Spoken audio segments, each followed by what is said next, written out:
What if Texas Tech is actually really good at football and they were just trying to kind of hide it from all of us? I had a Texas Tech fan recently. I don't read the comments on YouTube that often because typically they can be occasionally odd. I have a mother, my mom, who will read them because she reads everything that any of you send, and she will send me the ones that need responses or deserve some sort of look, the ones that aren't mean. And this week, I got one from a Texas Tech fan that said, you know what, you talked more about Cincinnati in the Tech win against the Bearcats than you did about the Red Raiders. And I thought, oh, wow, I did do that. And that's probably not a good thing.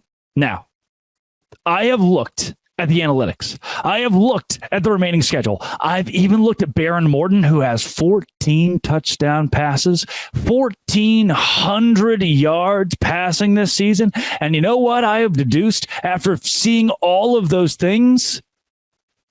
Texas Tech might be good at football again. While we all were sitting here counting them out, oh, that's it. Well, there goes Tech. What if they're actually good? They are one of the most balanced teams offensively in the country. 15th in the nation running the football. EPA rush per collegefootballinsiders.com. 35th in the country EPA dropback. That's good. That's balanced. If I want longevity, if I want a team to be good long-term, to represent the Big 12 on a much larger scale nationally because they can win games out of conference in the postseason, I want a good rushing attack. Hello, Taj Brooks.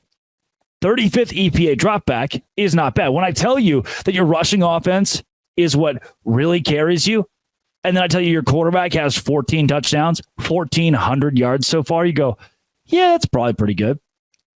And you know, as much as I know, Noah Fafita, pretty good quarterback. Ted McMillan, pretty good wide receiver. Baron Morton, Josh Kelly, have been better statistically, one extra game, but better enough for me to say we're not that far off from Kelly and Morton being comparable to McMillan and Fafita. Josh Kelly has 10 more receptions than Ted McMillan. Yeah, one more game, but 10 more receptions? Oh, yeah, Baron Morton? Yeah, he's got 1,400 yards to Noah Fafita's 1,000. Uh-oh. Twice as many touchdowns, 14 to Fafita's 7. And we've talked so much about how good Arizona is. They just beat Utah. And Texas Tech somehow statistically, analytically, is better. Better than the Arizona running the football. Maybe not better passing. I wouldn't say that. But defensively, let me give you this. Let me give you this offensively first for Texas Tech. Here's why I think they can contend. So I told you the rushing offense, 15th in the country. That's good. Passing offense, 35th in the country. We're kind of even there. How about on third and fourth down offensively? 16th in the nation. 50% combined on third and fourth down. How do you say good? Because that's exactly what it is. Offensively, overall, EPA margin, 28th in the nation. 14th defensively, offensive success rate on the rush, 30th. Like that, there are some very good analytics for Texas Tech. Again, these coming from collegefootballinsiders.com. Defensively for Tech, and I want to mention that Arizona as well, 72nd nationally defensively against third and fourth down. So if Tech is 16th, Arizona is 72nd. One of those is a lot better than the other. The offense of Arizona is a lot better than the defense. The offense of Texas Tech is a lot better than the defense of Arizona on third and fourth down. That bodes well for you this week, and you're going to have to win this week to continue to prove that you could be a contender late. Defensively, 22nd against the EPA rush. 17th EPA against the dropback. Uh-oh. Those aren't terrible. Now, you're 114th in field position, meaning that oftentimes your special teams or your offense put you in kind of a tough spot. You typically don't have a very good, the opposing offense is getting a bit of a head start against you. That's not great, but it also isn't an entire indictment on your defense. And then your third and fourth down success, you're 109th in the country defensively against third and fourth down. That's Tech's problem. They can't get off the field on late downs. But based on everything I just told you, this isn't me. I don't make these numbers. I'm not the one punching the computer here. I'm not the one that's telling it, make Texas Tech look good. No. This is just the way that analytically Texas Tech shakes out, and it's good. And now the Red Raiders are a legitimate team in the Big 12 that we should all be a little bit worried about, because once you fix that third and fourth down success rate, or lack thereof, defensively, you've got a really solid team analytically. And your schedule coming up? Arizona on the road. They're playing an 11 a.m. game. Like, this is not good for anybody involved. It's the early game at Arizona. They're going to be out of sync, out of whack, playing that early. Oh, I lied. 11 p.m. Sometimes it helps to read. 11 p.m. Eastern. So maybe you'll be out of... Oh, that's golden. Maybe you'll be out of whack and out of sync this weekend at Arizona. Hopefully not. The analytics say that you won't. That's tough. You got to battle that. But we just saw Arizona a couple weeks ago got drilled by Kansas State. I still don't trust the Wildcats altogether. Texas Tech has a legitimate shot. And if this becomes a shootout, I don't mind Texas Tech's chances. Like, if you win this game 52-49, you won it. And there's a very good chance that's what this game becomes.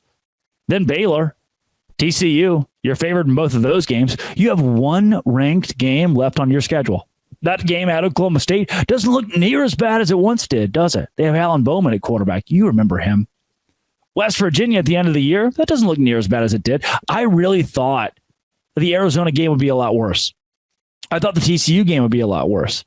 I knew Iowa State would probably be hard. Colorado is going to be a little bit tougher than expected. Oklahoma State and West Virginia have both underperformed. The rest of your schedule isn't that bad. One top 25 team. You could have picked BYU, Kansas State, and Iowa State. If you had all three of those teams left, and Utah, if you had four of those teams left, I'm going, Texas Tech, I don't know. I'm sorry. Ooh, maybe. But it's not the case. What if, against all odds, and I get it, I know, 3 weeks ago, you were all begging me to put Texas Tech at the very bottom of my power rankings in the Big 12. You allowed 51 points to Abilene Christian. You got shellacked at Washington State, who got shellacked by Boise State 37-16. But then something clicks. Against North Texas, you win 66-21. Then against Arizona State, you gut out a win. Cincinnati, you gut out a win. The graph of did you really win by that much would show that, hey, those were toss-up, coin flip, kind of fluky, late game. You had to close it out, finish it out, and go win. But you did. You have something that a Baylor doesn't have. Baylor's in a lot of games. They can't close. They can't win. They don't know how to win. Texas Tech knows how to win. They're 4-1. And if you win this week at 5-1 with Baylor in Lubbock coming up, yeah. Uh-oh. Tell your wife, tell your kids, tell everybody else, Texas Tech might just be coming. There's a world in which Texas Tech is coming. And it could be this world. Maybe I like Texas Tech. I don't know. I saw the comment. The guy was like, hey, you should give Texas Tech more love. And I was like, whatever. He's right. They're winning now. 4-1. This has been It Always Will Be. Come back tomorrow. I really hope I don't have power still. Thanks to Jesse and Emily Cole of the Savannah Bananas for giving me AC to do this show. Yay. Coming up tomorrow, if I have power, JT Westerso of Locked On Utes. On Locked On. Thanks for making it your first listen every single day. Dose Grande.